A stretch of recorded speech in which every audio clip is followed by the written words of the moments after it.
நெற்றிக்கண்ணை திறப்பினும் குற்றம் குற்றம்தான்.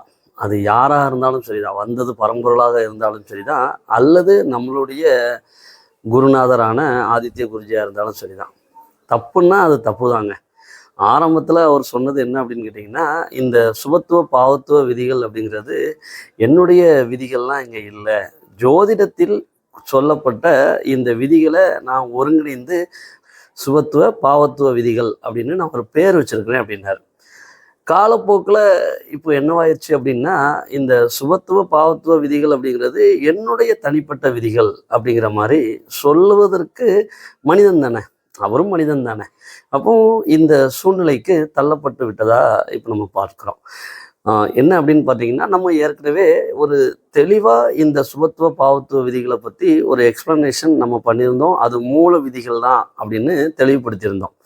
அதனோடு இணைந்து கிரகங்களுக்கு ஏன் 7ஆம் பார்வை, இது மூல நூல்களில் இல்லை. 360 டிகிரியில் இங்கே ட்ராவல் பண்ணக்கூடிய ஒரு கிரகம் அப்படிங்கிறது நிச்சயமாக 7ஆம் பார்வை மட்டும்தான் அதற்கு கொடுக்க முடியும். காரணம் 360ஐ வகுக்க முடியாத ஒரு எண் அப்படிங்கிறது இங்கே 7 மட்டும்தான். அப்படிங்கிறதுனால 0விலிருந்து 9 வரைக்கும் எடுத்துக்கொண்டாலும் சரி, அல்லது 0விலிருந்து 10 வரைக்கும் எடுத்துக்கிட்டாலும் சரிதான். சரிங்களா? எல்லா எண்களாலும் வகுப்படக்கூடிய அந்த 360 அப்படிங்கிற ஒரு பாகை அளவானது என்ன ஆகாது, 7ங்கிற ஒரு எண்ணால் மட்டும் வகுக்க முடியாது. அதன் வகுப்படாத மதிப்பை கொண்ட 7ங்கிற மதிப்பு இந்த கிரகங்களுக்கு பொதுவாக அனைத்து கிரகங்களுக்கும் கொடுக்கப்பட்டதன் காரணம் என்ன அப்படின்னு நம்ம சொன்னோம். நீங்கள் இதை என்னுடைய ரூல், இதை நான் தான் முதல்ல இங்கே உருவாக்குனேன் அப்படின்னு நீங்கள் சொல்லுங்கள், அக்செப்டுன்னு நம்ம சொல்கிறோம். சரிங்களா? அதற்கு கூடுதலாக ஒரு மனிதனுடைய சுய ஜாதகத்தில் சந்திரன் அப்படிங்கிறது தான் எப்போதுமே செயல்பட்டு கொண்டிருக்கும். அதை இங்கே ஐடென்டிஃபிகேஷன் பண்ணுங்க. சந்திரன் அப்படிங்கிறது எந்த கிரகம் தசா நடத்தினாலும் அந்த கிரகத்திற்கு முகவராக இந்த சந்திரன் செயல்படுவார். கிரகத்தில் இங்கே குரு என்பவர் 9ஆம் அதிபதியாக இங்கே செயல்படுகிறார் அப்படின்னா மேச லக்னத்திற்கு அந்த குரு என்பவர் முதலில் சந்திரனைத்தான் இங்கே இயக்குவார். அந்த சந்திரனில் தன்னுடைய காரகத்தையும் லக்னத்திற்கு தான் பெற்ற 9 மற்றும் 12ஆம் பாவக ஆதிபத்தியங்களையும் இணைத்து அந்த சந்திரனில் விதைப்பதற்கு முற்படுவார்.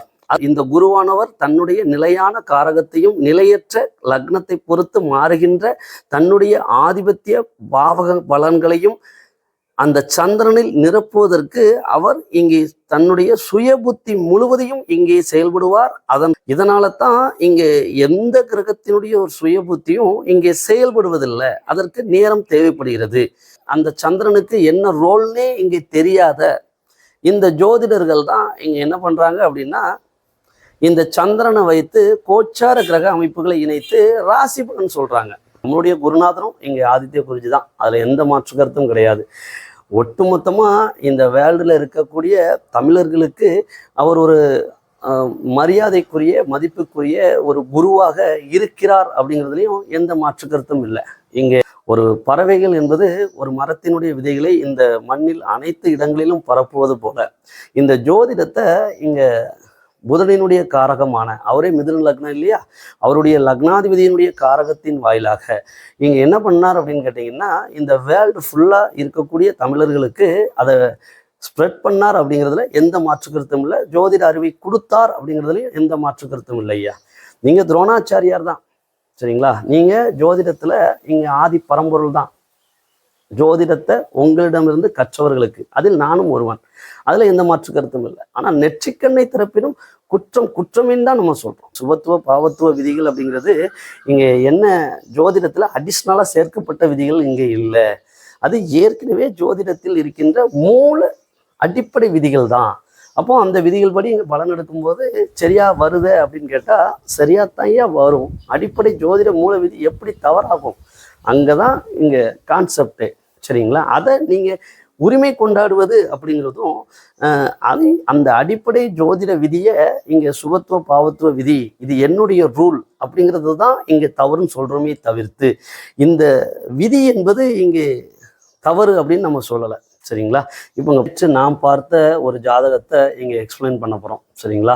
இது ஏன் அப்படின்னு கேட்டிங்கன்னா, இந்த சுபத்துவ பாவத்துவ விதிகளே இங்கே உள்ளிருந்து தான் எடுக்கப்பட்டது அப்படிங்கிறதுக்காக, அது மூல விதி தான் அப்படிங்கிறத உறுதி செய்யும் விதமாக நாம் ஒரு ஜாதகத்தை எக்ஸ்பிளைன் பண்ணலாம்.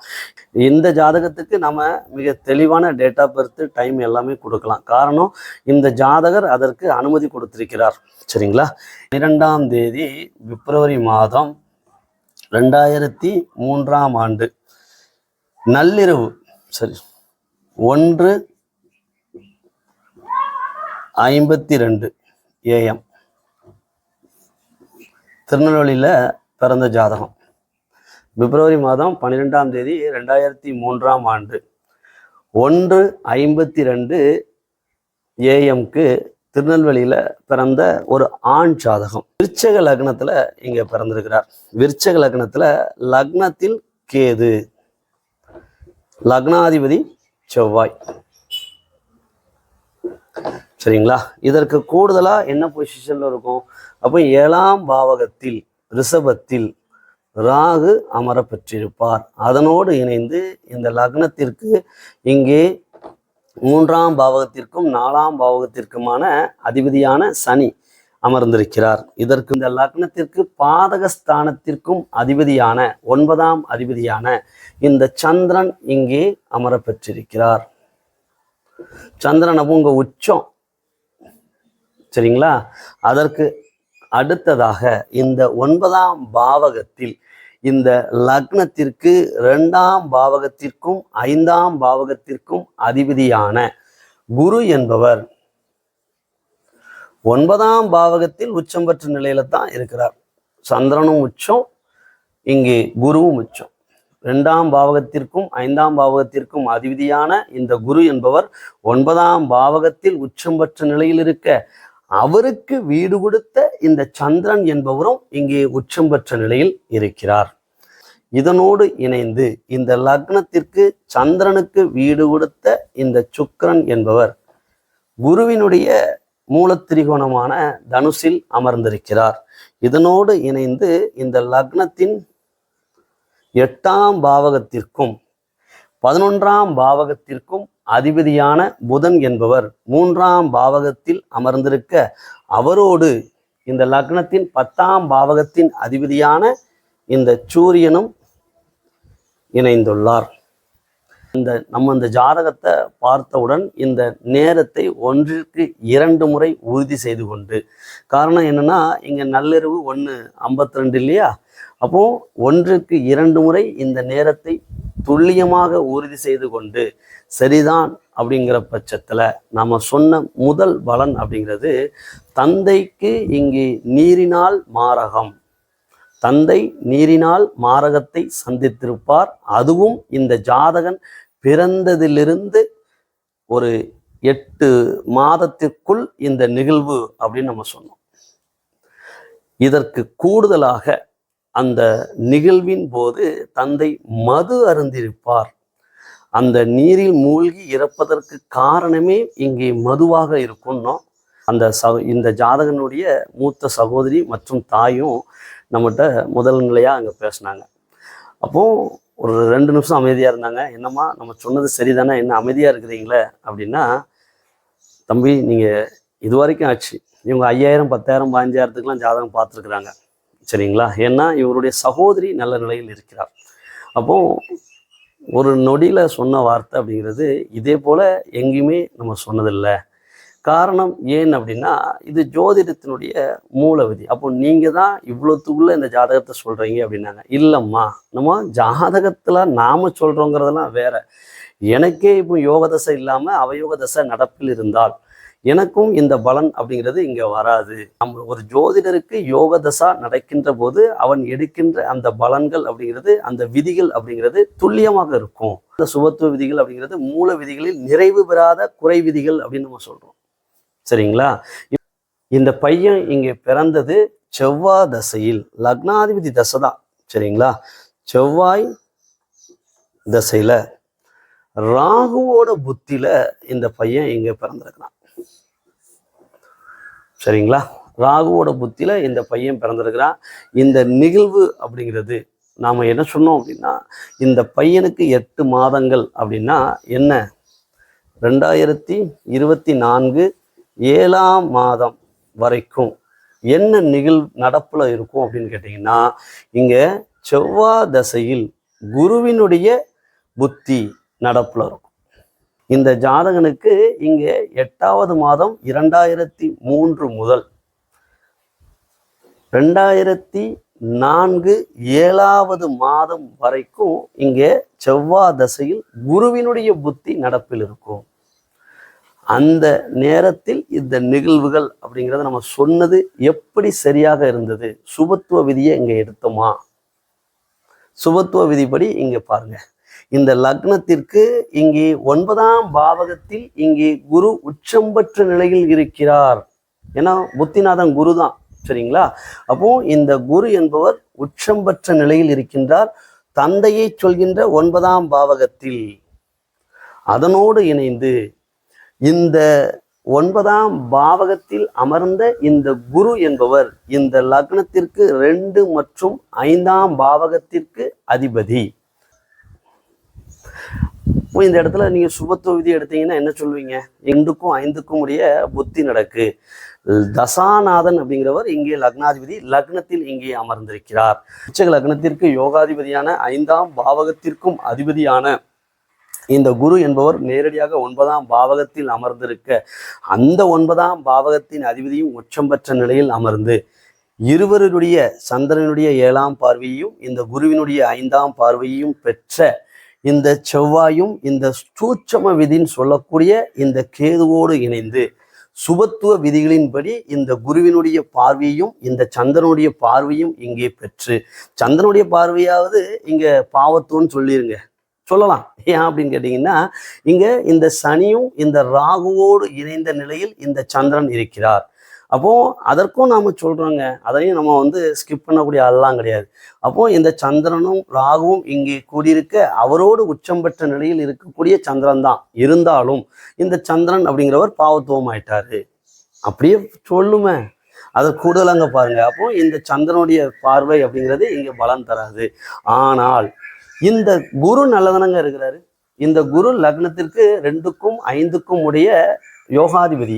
அந்த குரு என்பவர் இந்த லக்னத்தில் இங்கே, அந்த குரு என்பவர் இங்கே 9ஆம் பாவகத்தில் உச்சம் பெற்ற நிலையில் அமர்ந்து தன்னுடைய 5ஆம் பார்வையால் இங்கே லக்னத்தை பார்க்கிறார். லக்னத்தில் இருந்து தசை நடத்தக்கூடிய இந்த செவ்வாயை பார்க்கிறார். அந்த செவ்வாயோடு இங்கே இணைந்த நிலையில் இருப்பவர் கேது என்பதால் சுபத்துவ பாவத்துவ விதி மட்டுமல்ல, சூட்சம விதிபடியும் இந்த செவ்வாய் என்பவர் ரொம்ப டாப் மோஸ்டா அங்க இருக்கிறார். அப்போ இந்த செவ்வாயினுடைய தசையில் இந்த ராகுவோட புத்தியை விட்டுருங்க, பாவத்துவம் ஆயிடுச்சுன்னு சொல்லுங்க, அதையும் நான் அக்செப்ட் பண்றேன். உச்சம் பெற்ற சந்திரனோட இருந்தாலும் கூட பாவத்துவம் தான். ஏன்னா இங்க ராகுவும் சனியும் சேர்ந்து சந்திரனை அமைக்கிட்டாங்க அப்படின்னு நீங்க சொல்லிக்கோங்க, ரைட், ஓகே. அந்த தந்தையினுடைய மரணத்தின் போது இந்த ஜாதகனுக்கு நடப்பில் இருந்தது இங்க செவ்வாய் தசையில சந்திர புத்தி இல்லை, சரிங்களா? செவ்வாய் தசையில சனி புத்தி இல்லை, செவ்வாய் தசையில ராகு புத்தி இல்லை. இந்த பையனுக்கு இங்கு நடப்பில் இருந்த அந்த புத்தி என்பது சூட்சம வலுவிலும், ஏன்னா கேதுவோடு இருக்கிறார், சூட்சம வலுவிலும் இந்த குருவோட பார்வையில இருக்கிறார். உச்சம் பெற்ற குருவோட பார்வையில 5ஆம் பார்வையில இருக்கிறார். அப்போ இங்க என்ன நடக்கும் அப்படின்னு கேட்டீங்கன்னா, இங்க சனியோட பார்வையும் சந்திரனுடைய பார்வையும் இருக்கிறதுனால இங்க நான் இதை விட்டுட்டேன், பாவத்துவத்திலே போட்டோம். பாவத்துவமா சுபத்துவமான்னு பார்க்கும்போது இந்த பாவத்துவத்தை விட சுபத்துவம் டாப்பா இருக்கும்னு தானே சொல்லியிருக்கீங்க. பாவத்துவத்துக்கு விதிவிலக்கா இருக்கும்னு சொல்லியிருக்கீங்கல்ல. அதனோட இங்க பாருங்க, உச்சம் பெற்ற குருவினுடைய புத்தி தானே இங்க வருது. அப்போ அந்த குருவினுடைய 5ஆம் பார்வையில தானே இங்க லக்னத்துல ஆட்சி பெற்ற நிலையில இந்த கேதுவோட கூடியிருக்கின்ற சூட்சம விதிகளிலும் சுபத்துவ விதிகளிலும் இருக்கின்ற இந்த செவ்வாய் அப்படிங்கிறது தசை நடத்த, சுபத்துவ விதிகள்ல இருக்கக்கூடிய இந்த செவ்வாய் தசை நடத்த இந்த உச்சம் பெற்ற குருவினுடைய புத்தியே இங்க வர, அப்போ செவ்வாய் தசை இந்த குரு புத்தி அப்படிங்கிறது இங்க நேரடியா 9ஆம் பாவகத்திலேயே இந்த குரு அமர்ந்திருக்க, அப்போ இவருடைய தந்தை என்பவர் ஒரு அபரிவிதமான நன்மையை அடைஞ்சிருக்கணும்ல. 2ஆம் பாவகம் அப்படிங்கிறது தனஸ்தானம், இங்க 5ங்கிறது ஒரு பாக்கியஸ்தானம், 9 என்பதும் இங்க பாக்கியஸ்தானம். அப்போ தகப்பனுக்கு இங்க தனவரவு பிச்சிருக்கணும்ல. சந்திரனுடைய காரகத்தை விட்டோம். அப்போ செவ்வாயினுடைய காரகமான பூமி சம்பந்தமாகவோ அல்லது இந்த குருவினுடைய காரகமான இங்கே உலோகமான தங்கத்தின் காரகத்தின் வழியாகவோ அல்லது இந்த குருவினுடைய ஏதேனும் ஒரு காரகத்தின் வழியாக இதனுடைய ஆதிபத்திய பலன்கள்ங்கிறத இங்கே அபரிவிதமாக சுபத்துவ விதிகளின்படி கொடுத்து அந்த சுபத்துவ விதிகளின்படி இவர் தந்தையை ஒரு பெரிய மில்லியனராக ஆக்கியிருக்கணும்ல. ஆனால் இங்கே என்ன நடந்துச்சு? இந்த செவ்வாய் தசையில் சூட்சும விதியும் சுபத்துவ நிலையிலும் இருந்த லக்னாதிபதியான இந்த செவ்வாயினுடைய தசையில் உச்சம் பெற்ற நிலையில் இருந்த இந்த குருவினுடைய புத்தியில் தந்தையினுடைய மரணம் என்பதுதான் நாம் இங்கே எடுத்த உடனே சொன்னோம். இந்த மாதம் வரைக்கும் தெளிவாக சொன்னோம். அதனோட கூடுதலாக ஆல்கஹால் எடுத்திருப்பார் அப்படின்னீங்க. அந்த நேரத்தில் அவர் குடித்து விட்டுத்தான் இந்த நீர் காரகத்தில் இங்கே குளிக்க போனவர் மரணம் அப்படின்னார். அப்போ என்ன ஒரு அக்யூரேட்டாக இருக்கு பாருங்க. இங்கே சுபத்துவ பாவத்துவ விதி என்னாச்சு அப்படிங்கிறத தயவு செஞ்சு கொஞ்சம் அனலைஸ் பண்ணுங்க, சரிங்களா? அப்போ நீங்க எடுக்கின்ற அந்த சுபத்துவ பாவத்துவ விதிகள் அப்படிங்கிறது ஜோதிட மூல விதிகளினுடைய அதிகபட்ச முக்கால் விதிகள் தான். நீங்க நட்சத்திர சாரத்துல பலனில்லைன்னு சொல்லிட்டீங்கன்னா சுபத்துவ விதி பாவத்துவ விதி சூட்சும விதி எல்லாமே ஜோதிடத்தினுடைய மூல விதிகளினுடைய பாதி விதிகள் தான், சரிங்களா?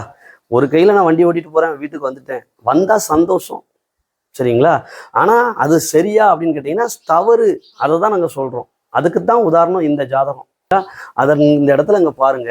அப்போ இந்த பலனை ஒரு அடிப்படையான மூல விதிகளை பூர்த்தி செய்வதன் மூலமாக மூல விதிகளினுடைய அனைத்து ரூல்களையும் இணைத்து பார்க்கின்ற போது மட்டுமே இந்த பலன் அப்படிங்கிறது நாம் சொன்னோம். இந்த 9ஆம் பாவகம் அப்படிங்கிறது இந்த லக்னத்திற்கு பாதகஸ்தானம். அதனோடு இணைந்து இந்த செவ்வாய் என்பவர் இந்த லக்னத்திற்கு மட்டும் லக்னாதிபதியாக இருப்பவர் அல்ல, இதனோடு கூடி இந்த லக்னத்திற்கு 6 என்கின்ற அவயோக பாவகத்திற்கும் அதிபதியாக இங்கே வரக்கூடியவர். எப்போதுமே கேது என்பது ஏதேனும் ஒரு உயிரை விரயம் செய்கின்ற தன்மையை சொல்லும் அப்படிங்கிறத நிறைய இடங்கள்ல நம்ம சொல்லிட்டு இருக்கிறோம். அப்போ இந்த செவ்வாயோடு இணைந்த நிலையில் இருப்பவர் இங்கே அந்த கேது என்பவர், சரிங்களா?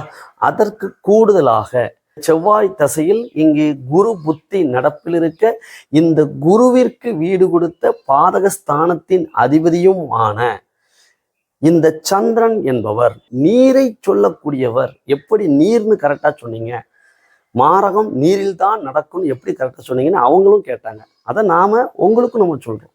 அப்போ இங்கே அந்த சந்திரன் என்பவர் நீரை சொல்லக்கூடியவர். சந்திரனோடு இணைவில் இருக்கின்ற கிரகம் இங்கே சனி, அதனோடு இணைந்து இணைவில் இருக்கின்ற கிரகம் இங்கே ராகு.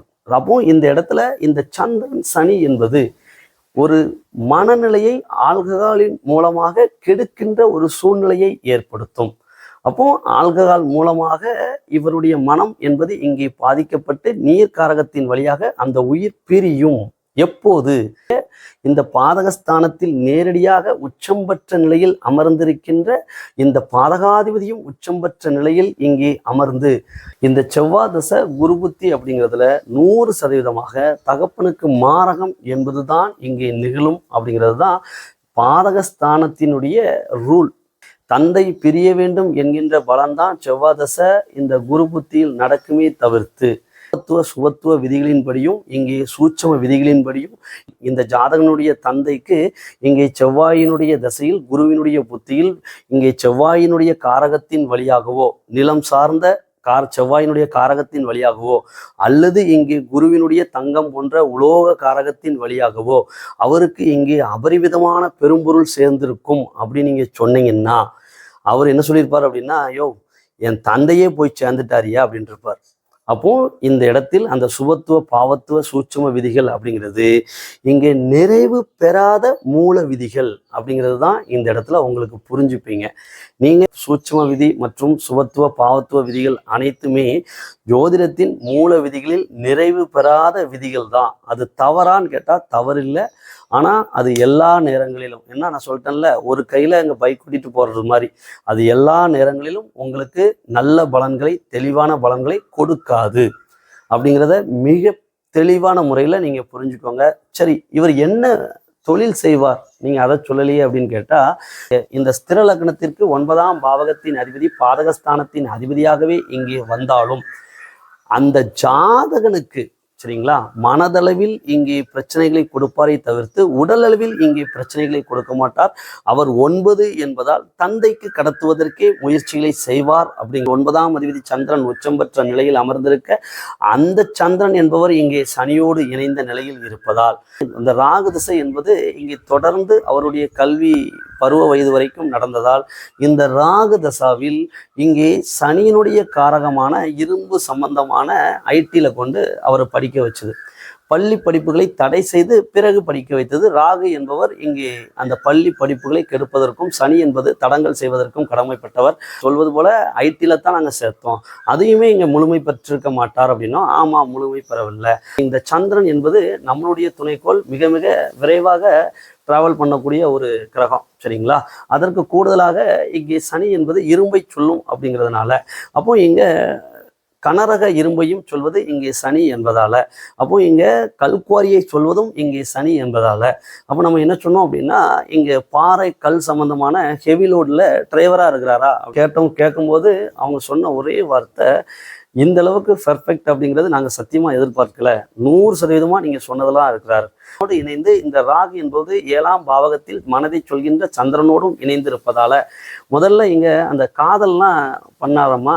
அதுவும் மட்டும் இல்லாமல் அந்த பெண் என்பது இந்த சுக்கிரன் என்பது லட்சுமியை சொல்லும் அப்படிங்கிறதுனால, எதுவும் லட்சுமி அப்படிங்கிற பேரை கொண்ட பெண்ணோடு காதல் என்பது ஏற்பட்டுச்சா அப்படின்னு நம்ம கேட்டதுக்கு, தம்பி பெர்ஃபெக்டாக சொன்னீங்க, அந்த பிள்ளை பேர் மகாலட்சுமி, முதல்ல காதல் பண்ணார், அதுவும் தடங்கல் தாமா அப்படின்னோம். அதற்கு பிறகு 2வது ஒரு காதல் ஏற்பட்டிருக்கும் அப்படின்னோம். ஏன்னா சந்திரன் இல்லையா, அப்போ 2 அப்படிங்கிறது கண்டிப்பான முறையில் அவருக்கு இருக்கும்.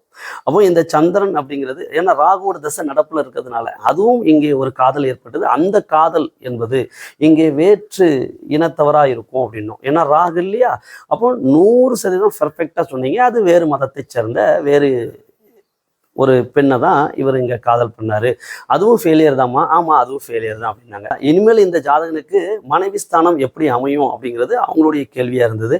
இனிமேல் இந்த பையனுக்கு ராகு தசையினுடைய லக்னாதிபதியினுடைய செவ்வாயினுடைய புத்தி என்பதால் இந்த ராகு தசையில் செவ்வாயினுடைய புத்தி என்பது இங்கே 2027 பிப்ரவரி மாதத்தோடு முடிவதால் சரிங்களா, அதற்கு பிறகு இந்த மார்ச் 2027 முதலாக இந்த லக்னத்திற்குரிய யோகாதிபதியான குருவினுடைய தசை நேரடியாக வருவதால் ஏற்கனவே 9ங்கிற தகப்பன் என்கின்ற உயிர்காரகத்தை சரிங்களா, உயிர்காரகத்தை இங்கே விரயம் செய்த காரணத்தினால் இந்த ஜாதகனுக்கு எந்த ஒரு உயிர் விரயத்தையும் இங்கே செய்யாது. இந்த ஜாதகனுக்கு ஒரு பாக்கியங்களையும் தனஸ்தானத்தை இங்கே அதிகரிப்பதற்கான பணியையும் அதனோடு இணைந்து இந்த ஜாதகனுக்கு ஆண் குழந்தை மற்றும் பெண் குழந்தைக்கான பாக்கியங்களையும் கொடுப்பதற்கு கடமைப்பட்டதாகவே இங்கே இருக்கும். திருமண வாழ்க்கை எல்லாம் இங்கே நல்லபடியாக இருக்கும். இந்த குருதசை அப்படிங்கிறது அவருடைய லைஃப்பில் ரொம்ப ரொம்ப சக்ஸஸாக இருக்குமா. ஒரு நல்ல ஒரு குடும்ப தலைவராக இந்த குரு அப்படிங்கிறவர் அவரை மாற்றுவார். அதனோடு இணைந்து சந்திரனுடைய வீட்டிலும் அவர் அமர்ந்திருப்பதால இந்த உங்கள் மேல் ஒரு பரிவு பாசம் என்பதெல்லாம் அவருக்கு அப்பந்தாமா ஏற்படும். இப்போதைக்கு அவர் தனியாக தான் இருப்பார். தனியாக தான் இருக்கிறார் தம்பி அப்படின்னாங்க. அப்போ இந்த குருதசை வரும்போது நிச்சயமாக உங்களோடு குடும்பத்தோடு இணைந்து ஒரு குடும்பத்திற்கு ஒரு தகப்பனாகவே, ஏன்னா குருதசையில் தகப்பனாகவே இருப்பதற்கு கடமைப்பட்டவராக அவரை இந்த குரு இங்கே மாற்றும். அவரையே குருவாக மாற்றி உங்களோடும் இணைத்து இந்த குடும்ப உறவுகளில் அவருக்கு ஒரு நிரந்தரமான ஒரு உறவையும் கொடுத்து அவருடைய பொருளாதாரம் என்பதும் அவருடைய குழந்தைகளுடைய பாக்கியம் என்பதும் ரொம்ப ரொம்ப நல்லா இருக்குமா. குடும்பஸ்தானம் தனஸ்தானம் அதனோடு இணைந்து இந்த ராகு திசையில் பெற்ற அவயோக பெயர்களெல்லாம் இங்கே நீக்கி ஒரு குருவினுடைய பேரான ஒரு ஊரில் ஒரு நல்ல மதிப்பை உங்களுக்கும் கொண்டு சேர்க்கும் விதமாக அவரும் பெரும் விதமாக இந்த குடும்பத்தோடு இணைந்து நல்ல நிலையில் வாழ்வார் அப்படின்னு நம்ம சொன்னோம். நல்ல ஒரு சமுதாயத்தில் அந்தஸ்தை பெற போகிறாருமா. ஒரு நல்ல பாக்கியம் இந்த பையனுக்கு கிடைக்கும். இந்த குருதசை முழுவதும் யோகமாக இருக்கும் அப்படின்னு நம்ம ஒரு பலனை சொன்னோம். இதுதான் இனிமேல் இங்கே நடக்கும் சரிங்களா. இந்த இடத்துல சுபத்துவ பாவத்துவ விதிகள் எடுத்து முதல்ல இந்த செவ்வாதசை குரு புத்தியில சுபத்துவ விதியின்படி இங்கே தந்தைக்கு யோகம் பாக்கியம் அப்படின்னு அப்போ இந்த பலனை நீங்க எடுத்திருந்தீங்க அப்படின்னா ஓங்கி அடிக்கப்பட்ட பந்து போல உங்க பலன் ரிட்டர்ன் வந்திருக்கும். சுபத்துவ பாவத்துவ சூட்சும விதி எல்லாமே அங்க என்ன ஆயிருக்கும், இந்த தகப்பன் எப்படி நீரில் மூழ்கி இப்போ இங்கே உயிர் விரயமாச்சோ அதே போல் உங்கள் சுபத்துவ விதி, பாவத்துவ விதி, சூட்சம விதி எல்லாமே என்ன ஆயிரும்? விரயமாயிருக்கும். என்னுடைய குருவும் அவர் தான். அதனால நம்ம தெளிவாக ஒரு விஷயத்த நம்ம சொல்கிறோம். நெற்றுக்கண்ணை திறப்பினும் குற்றம் குற்றமே என்று தான் நம்ம இங்கே சொல்கிறோமே தவிர்த்து இங்கே ஒரு எந்த ஒரு தனிப்பட்ட வன்மமோ எதுவுமே இங்கே கிடையாது. சுபத்துவ பாவத்துவ விதிகள் என்பது சூட்சம விதிகள் என்பதும் மூல விதிகளில் நிறைவு பெறாத இங்கே முக்கால் பங்கு விதி அப்படிங்கிறது தான் உண்மை. அதில் மட்டும் காம்ப்ரமைஸ் ஆகாதீங்க. அப்படி இங்கே காம்ப்ரமைஸ் ஆனீங்க அப்படின்னா இந்த மாதிரி ஜாதகங்கள் உங்கள் கையில் கிடைக்கிறப்ப 100% பலனை தப்பாக சொல்லிடுவீங்க. ஜாதக பலன் அப்படிங்கிறது இங்கே கிடைக்காது. சரிங்களா? நன்றி.